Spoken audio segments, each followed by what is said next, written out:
झोपव, हातात बेल्ट घाल आणि पाणी त्या बाटलीतलं पाज म्हणून सगळं सांगितलं. आणि संध्याकाळी हांतरून मी झोपले. अशी झोप लागली की मी कुठं स्वर्गात आहे का जमिनीवर आहे हे काहीच कळेना. मग लई शांत झोप लागली माझी. लघवी रात्रीची व्हायची बंद झाली.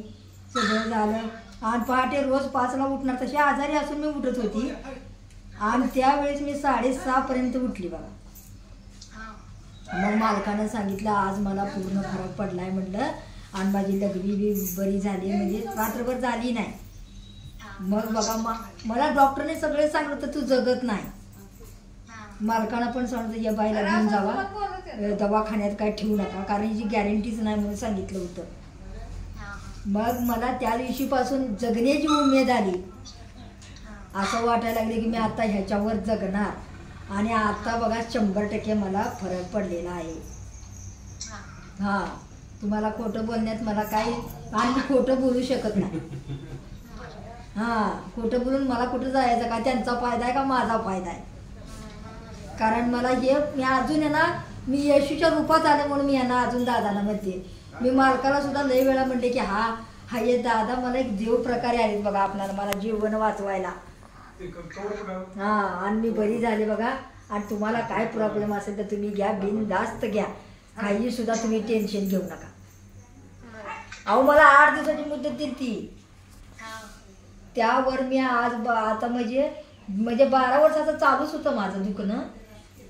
तरी आता मला बघा असं वाटायला लागले की मी आकाशात उडी मारते.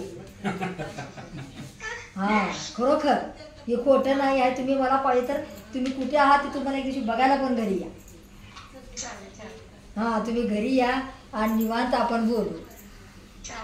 मला वाटलं की देवाने मला हे दादाला इकडे माझ्याकडे पाठवलं.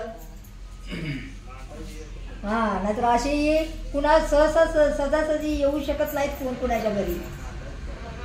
हां, हे दादाने मला माझ्या घरी पाठवले बघा. मी दादांना सुद्धा म्हटलं दादा तुम्ही दुसरे देव माझ्या घरी आलात. हां, मला काही नाही बघा अडचण. आता मी माझ्या मुलाबाळात नवरात मध्ये खुश आहे बघा, लय खुश आहे.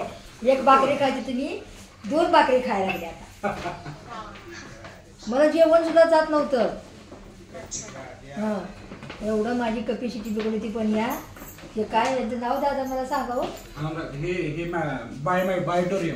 बायोटेरियम म्हणतात ना, मॅट्रेस. हां, मॅट्रेस आहे ते. मी आता झोपते बघा, जेवण झालं का परत त्याच्यावर झोपते. हां, लय भारी आहे. तुम्ही घ्या, तुम्हाला विश्वास, आणि विश्वास असा ठेवा की मी बरी झाली म्हणूनच तुम्ही झोपाय त्याच्यावर.